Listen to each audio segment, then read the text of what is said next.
Let's go ahead and kick this one off then. Aaron Rivera, how we doing, buddy? Oh, I'm doing great. Thank you for having Awesome, man. Glad to have you. I feel like me. I'm getting a chance to speak to the youth. It's nice. Well, man, I'll do my best. Awesome, man. Well, I guess to start things off, tell us a little bit about you, man. Oh man, a little bit. A little It's a bit, lot. just a little bit. We're gonna get into the rest, but just a little bit, like where you are right All right. Well, as you know, I'm 18. now. As you know, I'm 18. Still young. Still fresh. I'm Puerto Rican. I hail from originally New York, Bronx specifically.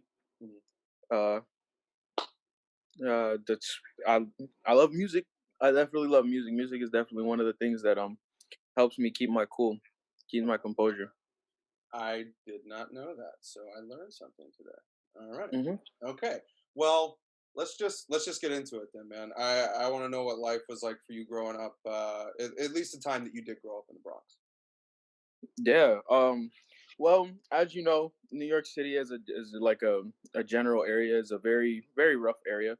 It's not exactly the easiest place to grow up, and especially in the Bronx, that was more of a quote unquote hood, or I guess we'll go urban area, Okay. more urban, very it was always like it was funny because it was like no matter how like violent the area where it was, like there was always some type of family aspect to it. Mm, So it was like whenever I was whenever I was growing up and I would play outside, there was always like even if I didn't know them like all too well, there was always people watching out, making sure that I was okay. And it was like it was a funny thing growing up because those same people were like gang bangers and freaking the drug dealers and shit. And it's all around. It's just funny. It was always a weird thing. yeah. Why did you have people looking out? This kind of like made me think of oh my god, Richard Sherman, like about Mhm. his story from back in the day, like heading up to college, like everybody in the neighborhood. He was living in a kind of crazy neighborhood, but everybody had respect for his mom, and they looked out for him and wouldn't let him gang bang and do all that kind of stuff. So what was it about your environment that you didn't fall into that? Well, mostly what it was is my uncle was very close. My uncles, let me correct myself. My uncles were very close with most of the people that lived around in my area, Mhm. and so it was kind of a networking thing. It wasn't so much as people like kind of knew me, kind of wanted me to stay safe. It was more like because my uncles knew all of them, they were like, well, if he's family to them, then he's family to me, and they would look out. That wasn't necessarily mean that they wouldn't, you know, try and get me into doing little things here and there, but it was all in good fun. Never did anything illegal. Okay. That when I can happily say. you can have that's good. Uh, what when you're talking about the violence in the area and some of the stuff that you personally remember, because not everybody is familiar with the Bronx or what it is or even where it is or what the type of Yeah. environment that's like. So when you're talking about this like day to day stuff, yeah, what was going on in your neighborhood that you got to experience?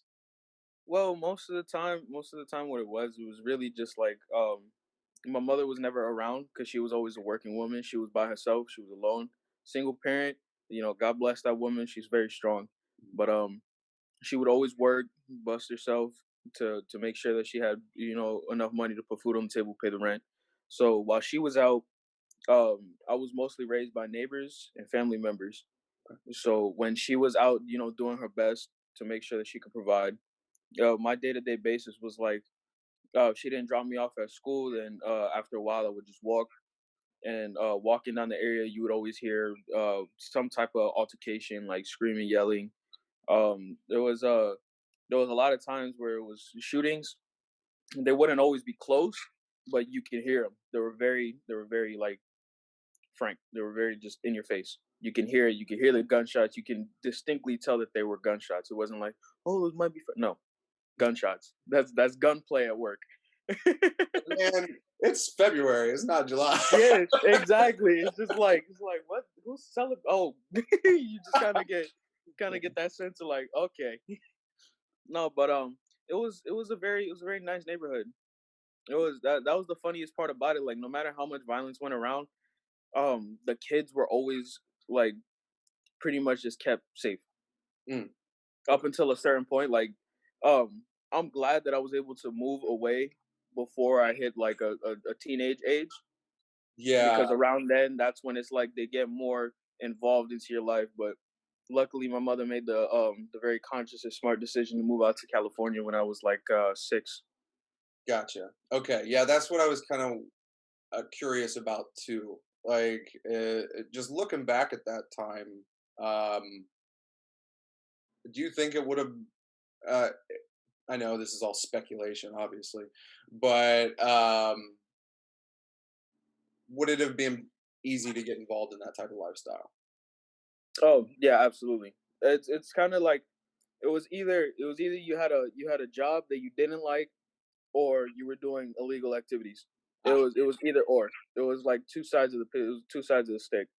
I It was got either you did that and you provided in with like drugs, or you did something else, or you had a job that you absolutely did not like. You did not enjoy. you. Okay, gotcha. Um, leading up to the move out here, like 6 years old is still pretty young, man. What was going through your head at that time? Like, how'd you look at the move? Well, considering at the time when I was 6 years old, I didn't know exactly what was going on. Right. My mother kind of told me, "Hey, we're gonna go ahead and get out of here. We're gonna move with your aunt, your uncle, and her family. We're gonna get out of there. We're just gonna go. We're gonna get out. We're gonna go live a better life in California. So no more snow. You know, all sunny time, happiness, rainbows. You know, everything like that." And me growing up, I've never been one to be like to hold on to things. I'm always down for new experiences. Mhm. So the main thing that was going through my head was friends, the new people that I'm gonna meet, the people that I'm gonna end up making more of a friendship with, and that was always kind of the thing with me. I've always been a very social person, so it's like whenever my mother told me, "Oh, we're gonna go here, we're gonna go there," and the first thing that comes to my head is, "Who am I gonna meet? Who's gonna be my new friend?" And so when she told me about the move, I was a little bit excited because you know the thought of going to a whole new area, literally across the country, Yeah. to go live in a more sunny, happy, positive area. Yeah, man. Well, expectation versus reality. That was the expectation around it. Like, once you got out here, was it what you had expected? Well, to be honest, when I first moved out here, I didn't come straight to because where I reside now, I reside in El Cajon. But I didn't always live here. Okay. When I first came out here, I think I was in Lemon Grove, if I'm not mistaken. When I first moved out here, I was in Lemon Grove with my aunt and my uncle and her kid at the time, her kid.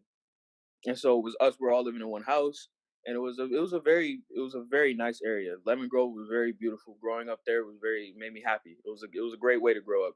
Mhm. And then we moved shortly over to, if I'm not mistaken, university or college, one of those. And then from there, then we moved to El Cajon.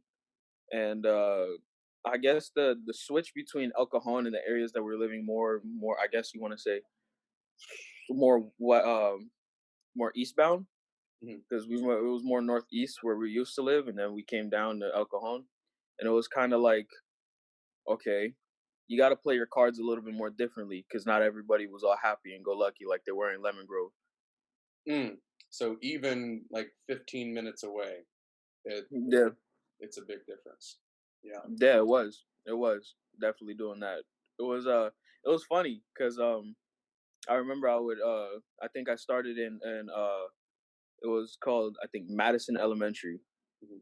I started off at that elementary school, Mhm. and I was there, and I was just like, I remember just making so many friends, and everybody was it was mostly the kids, the children that I was raised around. They really did help me stay on the like correct path, because if it wasn't for the fact that like just around the area around the schools were always shady.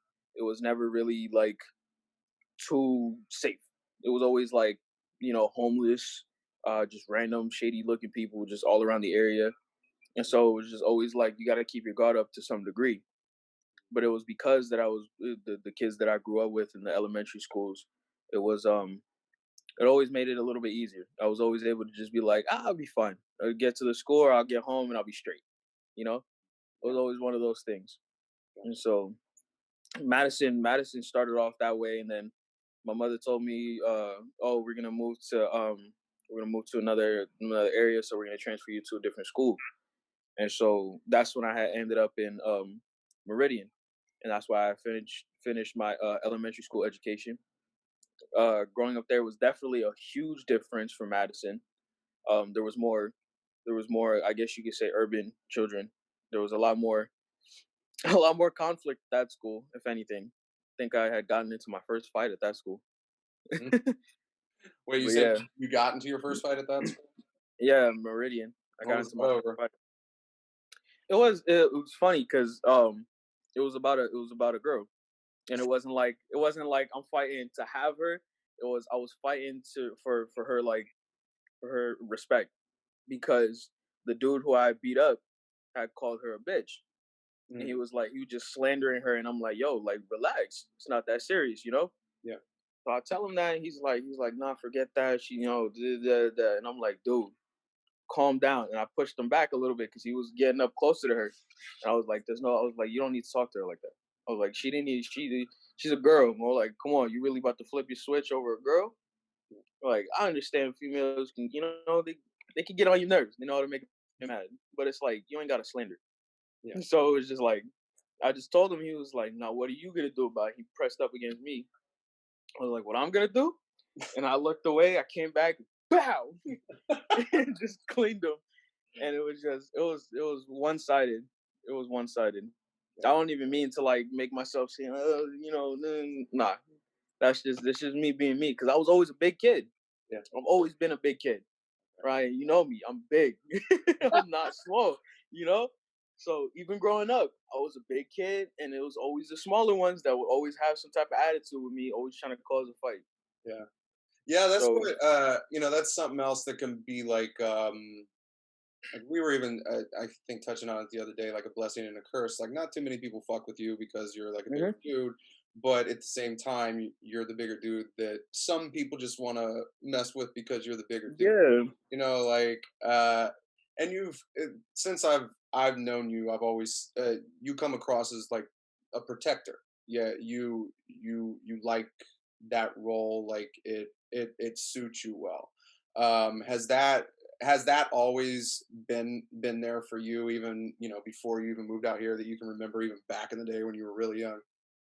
nah, really, I think I made the switch between, like, because before I had like no confidence for myself. I was very scary, and I was like all around. I guess you could say I was a bitch, or just to put it lightly. I didn't like confrontation. I hated anything that had to do with violence, Mhm.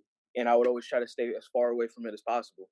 So growing up, even back in New York, I would always avoid conflict. I was always with my mom. She raised me very well, so I was always like great with my words. My vernacular was very exceeded compared to other kids around my age. So I was always able to talk my way out of situations. Yeah. So I never really got into fights as much because I was able to just finally get them to realize, like, hey, you're wasting your time. I ain't gonna do nothing. You ain't gonna do nothing. So let's just go our separate ways. It's amazing how simple it is, right? It really is that simple. Like, fighting has never made sense to me, especially fighting over like the bullshit that kids fight about nowadays. It is hilarious. It really is hilarious. Yeah, man. Well, I mean, even some of these like historical, when you hear like Helen of Troy, it's like that's over a girl. It's like you Yeah, guys went to war exactly. over this. It's like the same shit's happened in high school. Like, It doesn't. It really makes no sense. That's the funniest part about it, is that when you're learning about most of this stuff in school and you think about it like towards society today, a lot of the stuff, it like, when you put it together, you're just like, is that what I think that is? And you put the connection again, and you just like, wow, they really, bodied like thousands of people over this small situation, like for real. And it's just it's funny. Learning about old history is always hilarious. Very tragic, obviously, because the amounts of losses and whatever and all that good stuff. But it's always funny to find out the reasoning behind most of it. If it's not an actual like solid like freedom, it's always like, hey, that's mine, and then it just goes straight into conflict. Yes. Yes. Yeah, man. It's wild to me. Yeah, and just seeing it in everyday life. I think we've seen this year a lot of the pettiness come to a head with everybody being like frustrated and upset for good reason. But it's we're seeing a lot of it this year. Uh, one of the things I did want to get into with you because you have a unique story. Your class graduated during the pandemic, man. Like Yes, this is something yes, that's like you're the first. yeah, pretty much made history just like Yeah. graduated high school. What was going into senior year? Because I'm looking back at my own senior year. It was like this excitement. It's like, oh my god, I'm done with this shit. Thank God. Hmm. But to me, it's like the one of the bigger stories, especially for younger people like yourself nowadays. You got a completely different world than I did when I was 18, when I was graduating. Uh, so what would I guess just get into where you were going into your senior year and how things started to progress this year with what ended up happening. Yeah, well, going into senior year, I was kind of like, I'm gonna just tell you this now. That feeling of oh my god, it's finally over. That will never change for anybody. That will never. It's That's timeless, one thing. baby. That is a generational, universal feeling about graduating high school. Everybody feels that. It's hilarious. If it's not super apparent, it's very minimal, but it's still there. Yeah. It's still there. Oh my goodness. But yeah, going into senior year, I was excited. I was like, yes, like I really did make it throughout these years. And I've never been huge on school. I hate education. I hate the education system now. I've hated it since I was little. I've never liked it. Yeah. And it was just once I figured out that I was in my senior year, I was kind of like thrown back. I was like, wow, like I really made it, Mm, and it's just like cool. Like I'm here. It's great. It feels great. I made it through all these years. I had a couple kids that I've grown with since the middle school come to with me to the high school, and we grew up even more. And so that bond that I had with some of those kids, it was like it felt like family almost. yeah. It felt like family. And so going to my senior year, it was just like, all right, well, let's get this done. Let's close the final chapter. Let's get this story over with. And so I went in, and senior year it was going by smoothly. The teachers were definitely a lot different. They didn't hold as much. They didn't hold as much like you need to do this or you're not gonna get it done. And it's just like because when you go on freshman year, the teachers are like pounding you like you gotta get it right. But the more you progress through, the teachers are like, listen, just do it, and we ain't gonna have no problem. And it's that simple. It's that simple. Yeah. And so, yeah, my senior year it was mostly like throughout the entire year, it was mostly like, oh, sign up for grants or scholarships, sign up for scholarships, and try and get into the college that you want. So make sure you make your senior year your best year. Yeah. I pretty much did that. Mm, I made senior year quite possibly one of my best years because I've never been one to do all my work. I'm very selective with the work that I do, okay. especially when it came to the education system. Yeah. So it was when it was like homework, I'd choose what homework I wanted to do, but I would always maintain at least an average grade. Average, very average. I was a very just like I'm gonna just sail through it. I'm not gonna try my hardest because I don't like this.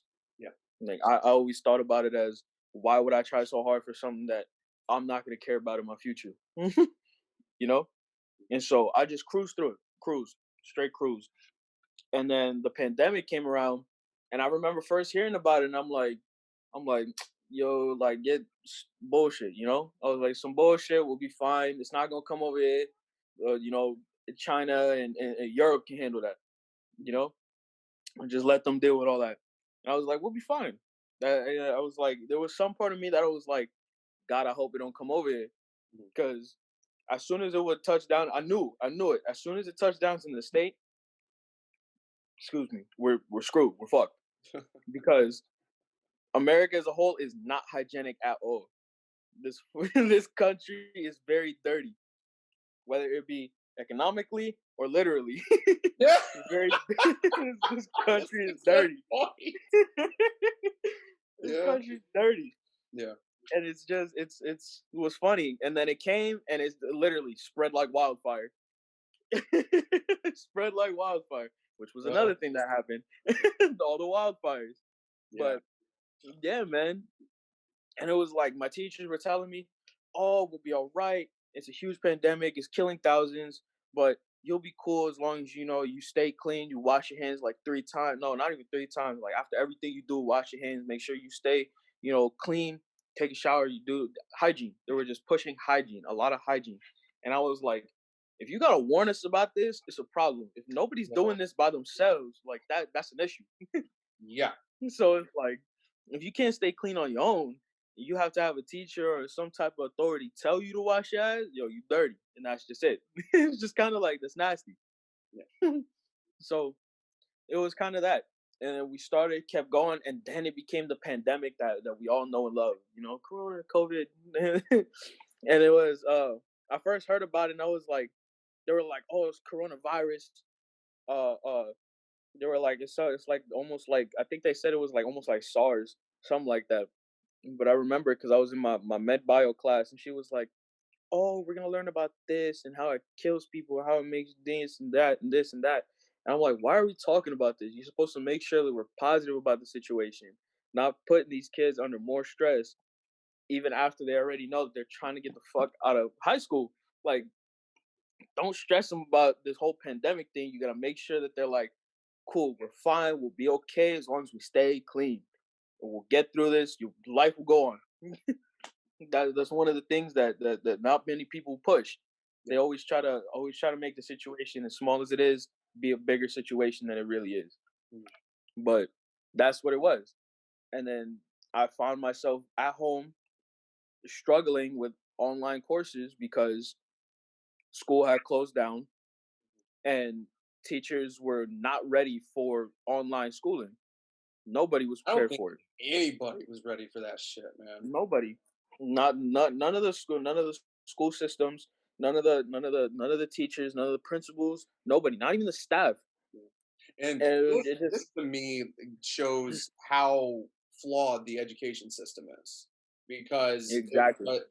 what you were talking about earlier, it's like great, like we have a structure, but it is not liquid at all. Like we saw that it is very fixed, and that if a little thing goes, it wasn't a little thing, but if something goes to disrupt that, it's completely just chaos. It was like I figure the school system is like a bubble Yeah, because that's what it is. It's one whole system. Anything that pokes at it, at the smallest thing, that bubble is popped and everything goes to shit. yeah, The school system right now, it's based on just getting the kids in and out. yep, Nobody's ever drilling the actual information into the kids. Nobody's making sure that the kids understand what they're doing. Some teachers, I give props. Some teachers deserve more recognition than others because some teachers do go out of their way to make sure that their kids fully understand the work and that they get and they actually enjoy, learning about certain things. yeah. But that the school I grew up at, boy, it Yo, was tough. that's something else that seems timeless too, because I'm thinking back to high school, and I'm like, yeah, there were about one or two that I really resonated with, and then the Hmm. rest, it was just like, yeah, It was just another cog in the machine, man. That's all it is. yep, It's just another cog in the machine. That's what most of these teachers are. Most teachers I see nowadays are just like, I just need the money so I could go pay off my BMW or pay off my new house or pay off my new pool. Some teachers struggle. Yep. Like, and it's not just high school teachers. I've noticed that with elementary school teachers, they enjoy their job a little bit more, but they stress out a lot because having to work with kids. Kids are not exactly easy to maintain. Right. And then you get to high school, and it's just like trying to make sure that the kids pay attention, because high schoolers, they don't care. Yeah. They don't. Right. Trying to make sure that a high school understands the curriculum is like trying to freaking remove the smell from a hunk of shit. You can't. It's impossible. So like it's really hard, Yeah. and that's one of the things that I find is a fault in the education system. It's just what it is really is just throwing information at children. You don't try to make it, any type of any type of fun. You don't throw anything that's actually useful. I found myself learning more from a class, and get this, the class that I ended up learning most from is a class that you only get if you're bad at math. So kids who failed at the algebra and geometry and stuff like that, if you failed at that curriculum, you get thrown into what they called what was it? Conventional math. I think it was conventional math, or yeah, something like that. But it was CC math. So they threw you into that class, and that class taught me how to do my taxes, how to stay on top of my bill, how to sign a check, how the difference between a loan and the difference between using a loan and like buying the actual with money. They taught us the value of a dollar. They taught us, like, I'm telling you, this class, conventional math, that I had because I was bad at algebra and bad at geometry. This class taught me how to live my normal life. They taught me how to tell between the good mileage on a car, the different how to purchase a house. Taught us how to purchase a house. We went through an entire freaking a leasing agreement. And We you went got through this all the because paperwork on that. you were bad at the other stuff? Like, you actually got, oh my Exactly. fucking god. Exactly. I had that class because I couldn't live up to the expectations that they wanted me to on freaking y equals mx plus b.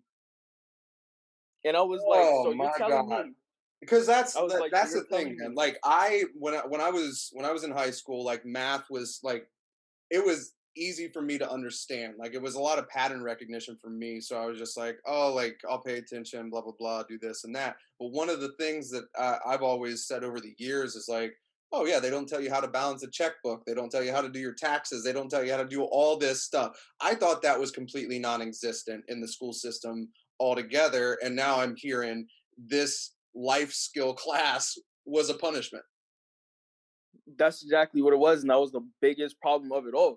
Because I got into the class, and I was like, they were like, "Oh, this is the class for the stupid kids." I was like, I don't try. I'm not dumb. I know what I'm doing. I just don't care about it. Yeah. None of this is gonna help me with where I'm going in my future, Yeah. so I'm not gonna worry about it. Yeah. And so I ended up in the class. And she was like, uh, favorite teacher on the almost my second favorite teacher on this planet is Miss Ward, because she was the teacher for that class, and she was on it. She was a veteran for, I think, either the Navy or the Air Force, one of those two, but she was on it. So she made sure that when she gave us a project or she talked about these things, she was like, if you don't pay attention, you're not going to get it in when you get into the future, because I'm pretty sure all this stuff we're going over right now, you're going to do it as soon as you get out of high school. So it's either you get it now or you're confused when you get there, and then you fuck up and you end up you buying a house, you paying off like this entire huge sum of cash that you can't pay for. Wow. Wow. So bless her heart, because she made sure that we understood what we were going through. Ryan, Yeah. we had a project. I kid you not, we had a project, right? Where she literally made us go through all sorts of different banks to figuring out which bank gave us the best rates, the best type of account, what the bank would do for us when it came to benefits. And we even went over credit, debit, and freaking like FICA scores, and freaking, like, we went over everything, Ryan. Everything. I kid you not. I still have PowerPoints. I still have the PowerPoints for when my teacher went over all this different stuff. Wow. Her Wow. her best friend. I don't know if you know him. His name is Dave Ramsey. wealthy man. He does a lot of motivational speeches on the value of a dollar and how to make sure that your money's smart. Okay. She always gave us I want to say like weekly, bi-weekly assignments called Money Wise Teen. And so what it was literally going through giving us different scenarios that other people have gone through Yeah. and how to work out of that scenario and how to make sure that your life doesn't end up like that. Yeah. So and it was just like going through that Wow. and it was amazing. Yep. It was That amazing that sounds pretty amazing, man. Like that. because the and then the worst part about it is that because it was a class for the kids that didn't care, Yeah. all that information for most of those students went nowhere because they didn't care. So most of those students didn't pay attention. But for those who didn't try but still cared, we got it. We figured it out. We know what we're doing. Yeah. I Hell know how to correctly. I know how to correctly budget myself. I know how to pay off in time. I know how to write a loan. I know how to sign for an apartment, Ryan. And I'm not even there yet. I know how to do that stuff, and I haven't done it yet. So that's that one beautiful, class man. alone. God, that's beautiful. Wow. Yeah, imagine because yeah, I even think back to the housing crisis of 2008. It's like, if a generation of people that have been taught that class would have been taught that class, would the housing crisis have happened if they knew what they were Nope. going into? It's just like, yeah, all these banks are going to be doing the shady shit, but you can look at these banks and go, I see what you're doing. I see Hmm. what you're doing. That's Mm, exactly what it was. That's all how I right. ended up finding out the bank that I'm up that I'm with. I'm with right now I'm with Chase. Yeah. It was either that or Citibank. Yeah. And so I chose between those two because I was mostly like raised around those two. Those were the two banks that my family uses. And Yeah. so I did my research on those banks and I was like, these are solid banks. They're solid banks. Um Freaking I ended up finding out through the project that Wells Fargo was freaking scamming their customers and using fake accounts to create better freaking and I was like, yo, what is going on here? I was like, what? I was Yeah. like, what is this? I was like, yo, you telling me like this is happening in the public and not many people know about it anyway. So if I didn't search it up, I would have never known. Yeah. I Oh, would have never known. and the messed up part of how they handled that is all the mid-level management that was taking direction from the executives got Hmm. fired. Exactly. So Ah! it wasn't the people that were making the decisions. It was the people who followed the lead from the people who were actually doing the evil deeds. Yeah. Do we not And see that's a pattern here in the world at the moment? I don't know. We're just calling it out. We're just talking about. We're just talking here. that's the it's just what it is at this point. It's sad. It really is Uh-oh. sad because if you make a certain amount of money, Mhm. or if you can control a certain amount of territory or something like that, you're pretty much untouchable. Yeah. You can get away with pretty much murder once Okay. you hit a certain economical status. So it's like once you pass a certain amount of money or a certain amount of income that you're bringing in, you can literally slander a company, break it down, sell secrets, and even if you're found out, you could blame it on the lower man and they'll get punished for it. You're still sitting on top, making all the money that they would have had. Yeah. It's legal mob shit. Exactly, Yeah. and that's the worst part about it. It is the worst part about it because people, again, like talking about, look, the reality is there's society and there's the, I guess, anti-society that where you're talking about, like, in this example it's just like, oh, the bad class got this information, but people will look at kids in that class like yourself and maybe look down on them because they're like, ooh, that's the bad class.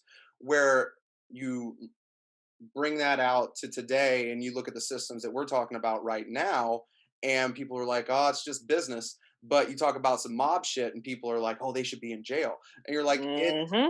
pretty, pretty, pretty fucking similar. What's Yeah, going on? literally. Yeah.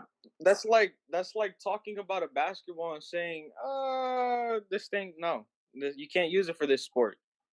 But then you get excited when you watch the NBA. You can't talk bad about one thing when it's a part of the thing that you like the most. So you can't be like it's all business, but to get mad when the business is working itself out the way it's set up to be. Yeah, for sure. So but that's a huge project. That's a huge project. We can't get into all of it, but that's definitely a huge situation that we're having right now in this day and age, especially now. And the worst part about it is that even now, it's it's way more in your face. It's Yeah. not as vague as it was before. Oh So yeah. it's like whistleblowing is like one of the biggest things in this world now. Yeah, So it's man. like you do something wrong, somebody's gonna know. Hey, that's the social media age that we're in. I think while a lot of people look at it as a curse, I think it can be looked at as a blessing in disguise because all these things that have taken decades for people to find out what was going on behind the scenes, it's happening in real time now. It's like, oh, everybody's got a little camera on their phone that they can record what's going on. Like we're finding this stuff out real time, and I think that's part of the reason why it's we're all over the place right now because we don't know how to digest it. It's hard to digest. It's a lot of shit. Um, Whew, man, yeah, Yeah. Social media, I see it as you can talk about it both ways, a blessing and a curse, obviously, because one of the things that it comes down to is that social media has saved more lives than it has hurt, and nobody can deny that. Because more people have been saved from domestic abuse, from rape, murder. So many people have been able to speak out and receive the help that they've been looking for because of social media. that's true. Now, cyberbullying, people can hack, hackers, stuff like that. Obviously, that is horrible and it Yes, will happen.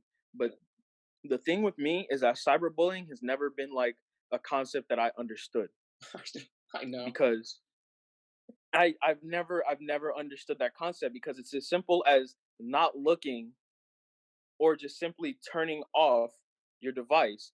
Cyberbullying for me, it's more like it's a very mental thing. Yeah, For me, it's not so much as the people who are saying the mean things are bad. I consider it as more like you're victimizing yourself hmm because you're personally going through and reading those things. You're the one taking them to heart. You're the one allowing those words from people that you may or may not know gets you deeper than the people who actually care, you true. know? And that's one of the things that I've always that it's always like whenever people are like, "Oh, they said this about me online and they did this," and now I'm like, now I feel bad about myself. I look at you and I'm just like, how do you let somebody that you can't even see face to face slander you and make you feel bad about yourself? Yeah, yeah. Uh, and it's oh my god. And therein lies, I think, the unhealthy side of social media because it has led us to this. Yeah, it's, but we're forever unpacking these things. Like I really think that nothing's fixed, and we're all trying to figure it out in the best way. And it's messy.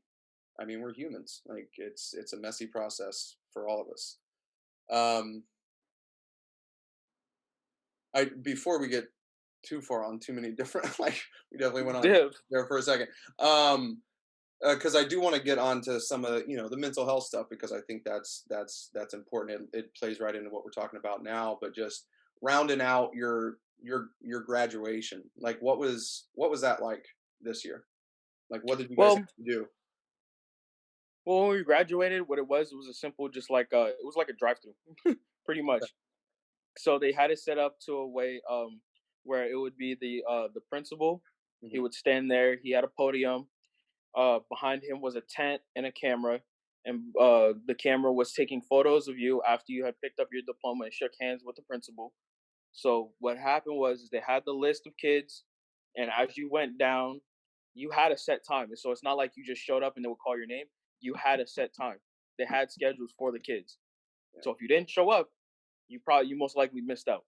yeah, So what ended up happening was I remember myself in the car, and then somebody came up to me and they handed me a pamphlet and they were like, "Here, this is for the graduation." And it was literally you would literally go through and you know how they would mostly read off like, "Oh, most likely for this or valedictorian that and this and that and this and that and this and that." They had it all listed in that pamphlet. And so they had shout outs for everybody who did like the highest in their class or people who got scholarships, and they would list them. They would have photos of that person, and they would list their accomplishments right there. Yeah. And so that's what would happen. And they had pamphlets based on the times. So it's not like all the pamphlets were the same when it came to like the information that you would have for that time. So it's not like you came up and it was like for the kids that were like hours before you. It was relevant for the time that you were there. I got you. So at least that was at least the part that my school was able to do. They were absolutely able to stay chronological, which was the good part about it. So I get up and I see the pamphlet and I show my mother, and my mom's driving. She starts driving up. And so we drive up and I hear the principal call out my name, and I'm like, oh yeah. I'm like, oh, made it, you know? It was all my old teachers on the left. They were passing out like gifts and goodies stuff to just kind of just tell you, you know, you did good, congratulations. And so I walk up, I shake the principal's hand. My mom takes a quick photo. I grab my diploma. I had it. It was the paper within the actual like the little folder thing. And so I had that. I got it. And then I walk around. Uh, I walk around. The lady's like, "Oh, stand on the X, and I'll take your photo." And I was like, "Say no mas, you know, I'll do it." So I take my photo, and then she was like, "Oh, just go along, and your mother will pick you up on the opposite side." So I go, I shake hands with the other teachers. Obviously, they gave us hand sanitizer for after because COVID was still a thing. Yeah. So pass us like little goodies.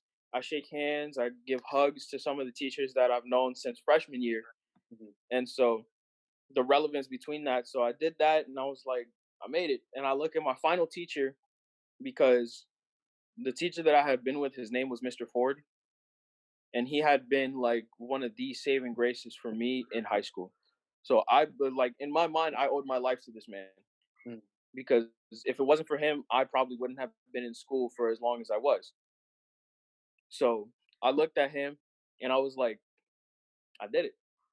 And he gave me a big old hug. He looked at my mom. He started praising me because me at home versus me to the outside world are two different people. So when I'm home, I am shut down of all physical activity. I am one with the couch. I'm zen. So my mom's like, "Really? That's my kid?" And she's just loving it. She's just taking it all in because what it is, my mom doesn't see the things that she teaches me at the house, which I need to learn how to do better. One of the things, but when I'm outside, I make sure I put my best foot forward to make sure that that woman is never her name is never slandered, Mm. because that is one thing I hold most dear to my heart is my mother. Mm. And so my teacher told her all the great things about me, and I looked at her and I was like, yeah. She was all happy, and she got out. She hugged my teacher, and then we went on, and that was my graduation. It was that simple. Gotcha. It was almost like walking across, but it wasn't walking across. Yeah, like on some level, like that's special.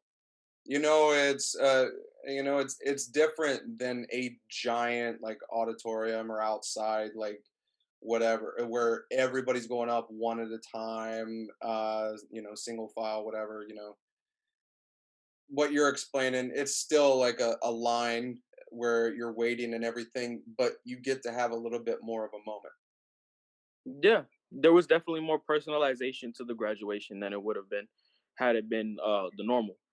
Because normally what my school does is they sit us in the football field and they call you up individually, Yeah. and then you would just go through, you would do that. But if you were to be like a valedictorian, you had the opportunity to make a speech, you would make your speech. But for every other student, it would just be like, oh, Aaron Rivera, and you walk up, shake the hand, grab the thing, and go, and that's it. Yeah. But with the whole COVID graduation, it was nice because you and your parent went there together. It wasn't like you were separated from your parent because you had to go sit in a group with a whole bunch of other people that you had been around or you had not been around. Yeah. So it was the personalization of that, the closeness that I had with my mother for her to be able to watch me go up, grab my diploma, shake my hand, take my photo, and receive the great graces from my other teachers. Yeah.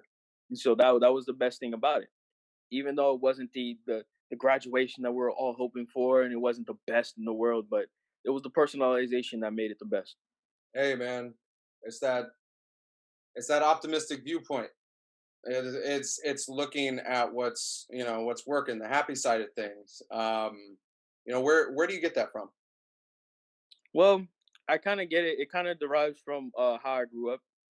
Mhm, Um, Life has never been easy for me and my family, and it's always been one argument after another.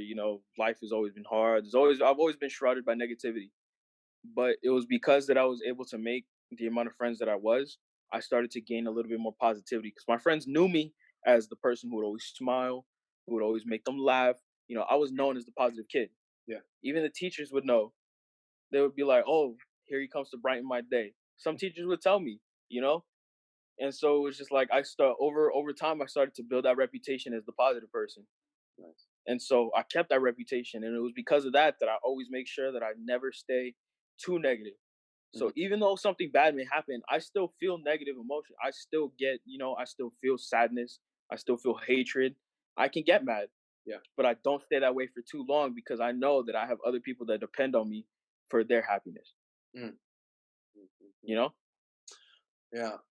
Um, I am gonna question you on that. Do Go you ahead. think other people should depend on you for their happiness? Honestly, I don't see it as a curse, and I don't see it as like a more of a job. I see it as like I want to say it's almost like welfare. Mm, It's almost like welfare because some people are down and out and they really can't find any happiness in the daily lives that they live. And so what I'm seeing most likely with the more recent person that I have been more close with, mhm, she herself has been experiencing a lot of bad situations throughout her life, and mhm, she's never been able to find true happiness. mhm, And so me just being around and being super positive, I'm starting to noticing her changes, her positive, more positive actions that she's taking, and even her family is starting to notice, and they're like, "Hey, like, you okay? Are you okay?" Because she started to be more positive. She's not arguing as much. She's not as negative. She's starting to smile more. She's starting to laugh, mhm, and it's because that I'm able to stay as positive as I am that she's able to change herself and be a more positive person, which then affects the entire rest of the family, which then makes them more happy. mhm, So it's kind of like a positive change. So it's not like it's a constant thing where I'm just like, and I neglect to take care of myself. mhm, It's more like I make sure myself is okay. I make sure I'm okay. So then I can go out and present the happiness that I hold, which will then connect to one person and spread. okay. Good. Yeah. Yeah. That's I was just curious about that, man, because I've been talking with a lot of people lately about this, just community and relationships and people, and I feel like it can it can be a little bit of an unhealthy situation if we're relying on another person to feel happy ourselves.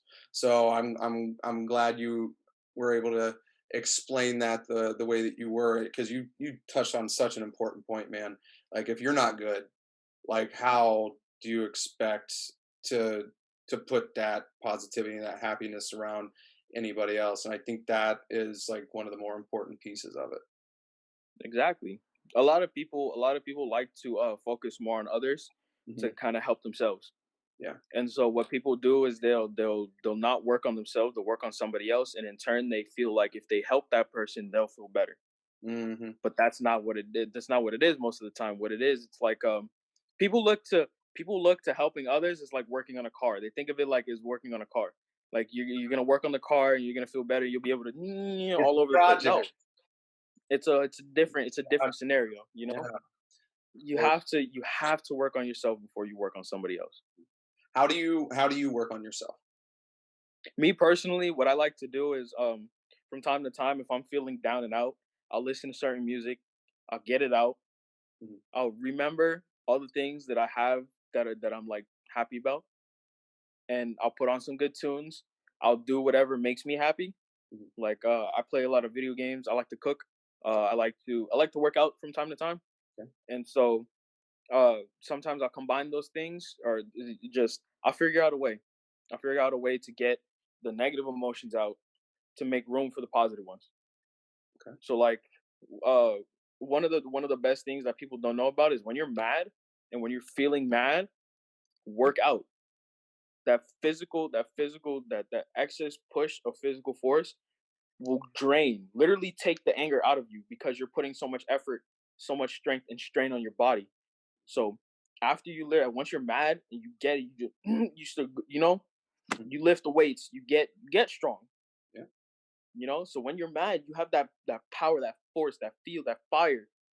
And when you get it out, you feel better because then you're relaxed. You're like, and you're tired, and then you want to go relax. Mhm.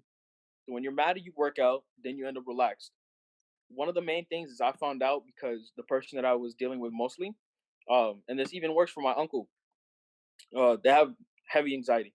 Mhm. Anxiety is a huge thing for them, Yeah. and so what helps is putting an ice cube in the mouth. So Hmm. if you're ever feeling anxious or you're having a panic attack, putting an ice cube in the mouth, it helps deactivate, because when you feel the panic and you feel the anxiety, you start getting hot. You start getting hot, and you're like, and you start breathing heavy. So putting an ice cube in your mouth not only calms you down, but it activates the saliva in your mouth. And when you salivate, you're not so much as on a defensive side. You're more relaxed. You're calm. Huh. So the saliva activating calms you down among the ice, which actually cools you down. Yeah. So it's like a fight or flight reaction. So when you have anxiety and you have a panic attack, you enter that fight. You enter that fight aspect, and when you realize, is because when you get into that situation, you get like adrenaline, your Mhm. mouth dries up. Don't you notice that? When Yeah. you start getting like that, your mouth dries up. Yeah. So the reason of the ice is it cools you down and it activates your saliva, and your mouth That's gets all watery interesting. again. You relax. That's interesting. I've never heard of that one. Yeah, I'm glad you gave that example because I was going to ask, um, what if you can't work out? What Hmm. what if what if you're in a place because I that's how I used to get rid of my shit. Like that's how I used to like when I'd be feeling like heavy, like oh man, there's a lot of stuff going on there. Like I'm having trouble dealing with this. I'm angry. Like I'm pissed off. Hmm. Like go work out. Yeah, there was a time frame where I was in that mode, and life has a funny way of stopping you. And as I was starting to do a little bit of a workout type thing, my back locked up, and I was forced Hmm. to stay on the couch for Hmm. multiple days. So it's like if you can't actually get it out physically, it's outside of the ice cube thing. Uh, Hmm. is there something else? Well, More one of the wisdom that you things can give to the people. happily, one of the things I always found is people like to laugh. Laughter is literally the best medicine. I consider that to be the best medicine. Yeah. There's no way you can be sad or mad or any other type of way but happy if somebody's trying to make you laugh. Because Mm. even if it's the stupidest thing, you start giggling, you forget why you're angry in the first place. And it's kind of hard to snap back into that serious mode after you just finished snickering like a schoolgirl. So it's like, it's kind of hard to stay mad after you just finish laughing.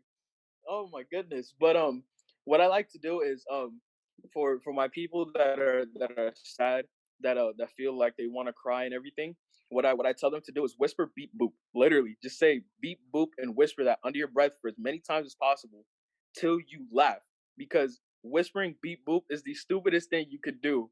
But because you realize that you're saying it, you start laughing yourself and you stop being sad. And I've had 100% success rate with that. Just telling them to just calm down, take a Beep boop. breath, yep, and just whisper beep boop under your breath and keep saying it louder until you stop crying or feeling sad. It works. It Oh works. man. I hope that pops into my head next time. Like something happens. I'm just like, oh, wait, beep boop, beep.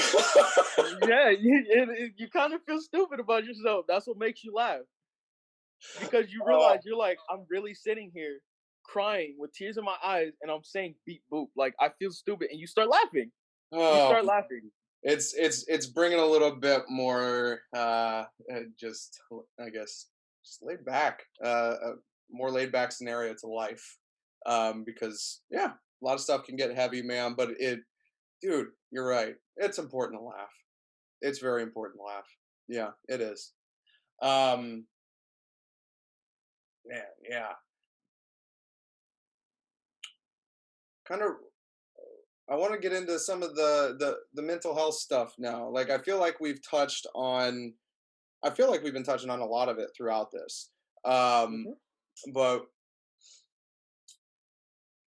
I guess to start this portion off, what do you believe is one of the more important aspects of mental health? One of the most important aspects for me in mental health is probably uh the drive, the drive to continue. Because what we're noticing more than ever is that people are starting to get more depressed, Uh-huh. and they're losing the drive to actually continue living. So suicide rates have gone exponentially high ever since COVID has started. Ever since even before then, I want to say probably back since I want to say like 2016, maybe even past the 2010s. Suicide rates have gone exponentially high, and it's been higher ever since due to so many people either losing their job or just not having a way to be positive anymore. They don't find happiness anymore. They get shrouded in the darkness. They let it consume them, and that what leads them into being like, you know what? I don't want to be here. I don't want to fight anymore, and they just finish it. And that to me is quite possibly one of the worst things to ever happen, because obviously, people feel bad, people have their moments. I've been in that situation before where I'm like, you know what, I don't even want to do this anymore. But I've never considered suicide. I've always considered just staying put and just not doing anything. Mm. Suicide has never been an option for me, because what the main thing that always clicks in my head, and it makes me even sadder, but it is always thinking about like how would other people react to the fact that I have passed. Mm.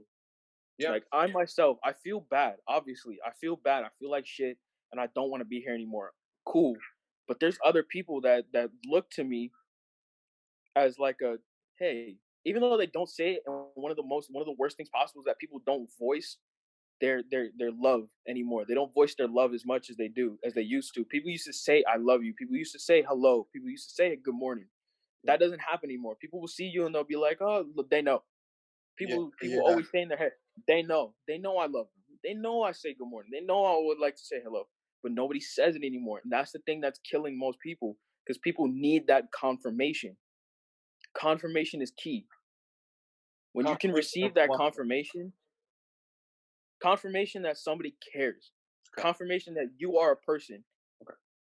Because when somebody says like I've seen it literally work. One of these students had passed by me in the hallway, and I saw him. He was sad. He was just head down, not just out of it. And I just looked at him. I was just like, I gave him a little push on the shoulder. I was like, "Hey, dude, it was good." It was just like, it was nothing. I was like, "Hey, man, just keep your head up, stay good," you know. And he was just like, "All right." He literally pushed his head up, kept walking, and I saw him throughout the rest of the day. He's talking to his friends. He's feeling a lot better. It's just that little when you disconnect somebody from their self-loathing, because most of the time people feel like, oh, I'm not here, I'm not a person, nobody recognizes me. You couldn't be more wrong. Mhm. So many people have eyes on you, it's not even funny. Yeah. But it's because that nobody tells you, nobody voices it to you, that you feel that way. Yeah. And I find that with a lot of parents and children. Yeah. Yeah. I think people are afraid to put their feelings out there nowadays. People are afraid to be vulnerable and yeah, just what do you mean? Why are you so happy? Like why what Exactly. what do like life sucks and like woe is me and there's a lot to a very simple smile and nod or a hug or a handshake or just letting people know that you're there. I think, dude, something out of this year especially is showing how much we want human connection. We want it. We need it. We Hmm. need it. We can't lose it. And something that has well, the main thing that's been happening this year is the break in human connection. It's the mask that's over your face. You don't get to see people. It's the lack of it's looking at another person and being like, I hope they don't give me something. Hmm. We got a ways to go for this one because of the mental health side of things, because of the basic human need to to be near other human beings, Hmm. to feel appreciated, to feel wanted, to feel understood. Yeah. It's funny that the human brain is hilarious because some people actually can live in self isolation.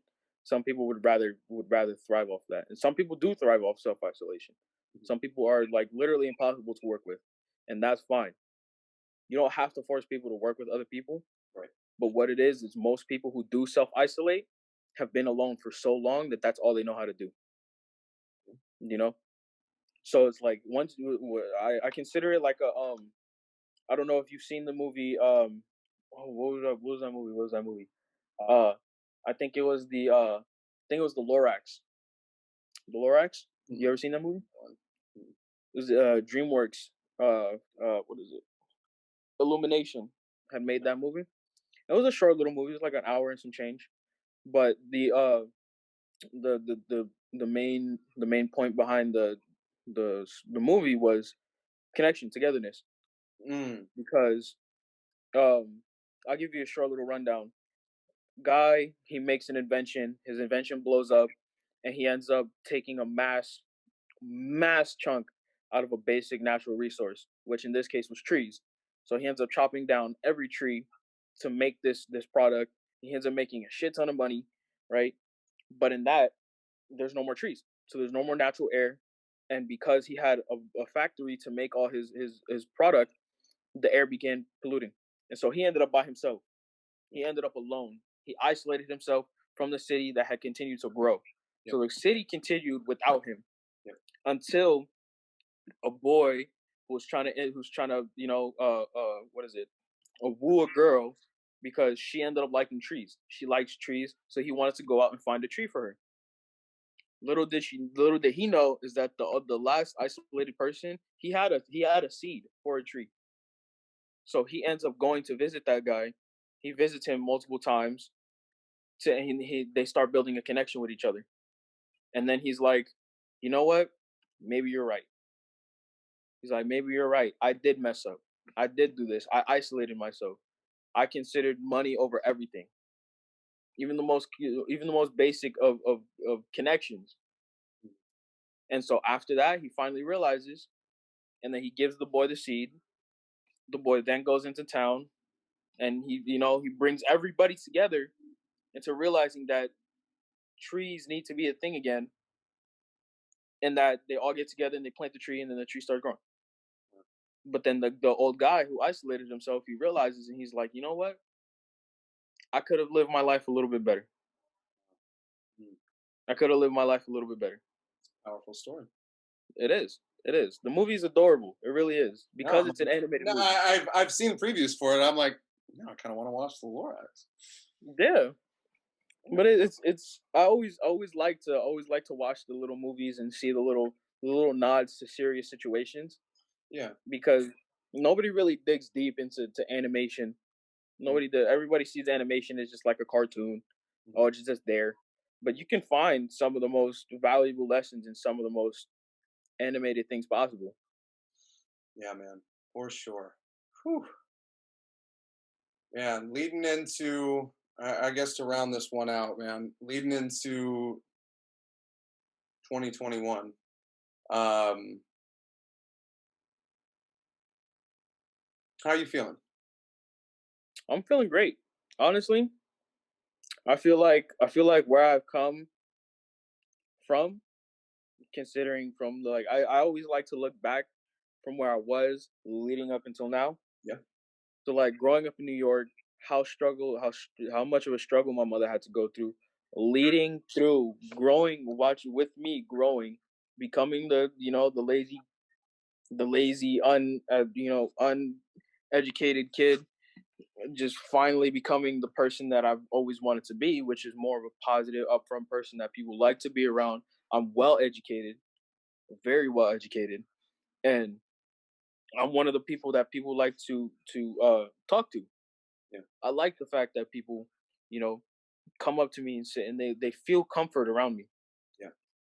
And so I love to look back and figure out all the moves that I've made to lead myself up to this point. And I made some horrible decisions, obviously. Everybody does, you know? So I always like to look back at my mistakes, figure out like I work out the situation. Like maybe I could have answered this a different way. Maybe I could have taken this a different way. And some of the situations have come down because I understood something wrong. You know, but I look back, figure out those things, and then I think about now. What am I doing now? What's happening now? And that's one of the things that people don't do Yeah. is they don't focus on the now. They focus either on the past too much or the future too much. And that's what ends up stressing most people out Yep. because nobody focuses on the now. Depression and anxiety. Exactly. Everybody either focuses on the past and they feel bad about it, Mm-hmm. like, damn, I really let that happen, or they focus on the future and they get anxiety and stress Mm-hmm. because, oh, I don't know if I'm going to make that bill, or I don't know if I'm going to be able to pay that off, or I don't Yep. know if I'll be able to live or buy this food, stuff like that. Yeah, man. For But I don't, sure. but I don't focus on that. I really don't because I'm living right now. I'm not living 10 days or a month or a year into the future. I'm not living 10 days or a month or a year in the past. I'm living now. Yeah. And I think that's an important distinction to make because you're still allowed to view the past. You're still allowed, and I think it should be looked at like you're saying, because you can take those little instances where it's like, I don't know if I like the way that I came across in that. So the next time that situation presents itself, I can try something different. Exactly. And that's a healthy way to have that distinction because yeah, it's because I think when people hear, don't focus on the past or the future, focus on the now, it's just like, well, how do you expect me not to do? And Mm-hmm. it's not saying don't prepare, and it's not saying don't understand.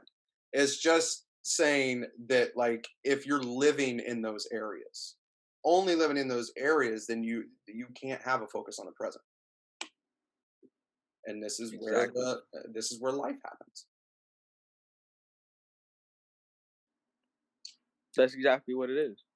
That is exactly what it is. Yeah, man. That's that feels like a good place to start wrapping this one up, I think. Is there anything else that we didn't touch on? I know we went on a couple tangents and definitely went a couple different directions on this one, but yeah, man, is there anything else that you wanted to talk about on this episode? um, one more thing. One Okay. more thing that I need to absolutely talk about is the fact that people definitely way too heavy on situations that they've been through only one time. So Lame. one thing I always see is that people stress or they fall apart at a situation that they've barely experienced their first time. Their first time. Because nobody gives you instructions on how to handle a situation unless they've been through it. And even then, some people don't tell you. Right. So it's not like whenever people handle a situation, they go through a problem, it's not like you know what to do when that situation comes. So if you make the wrong decision, there's nothing wrong with that because it's your first time going through that situation, you know?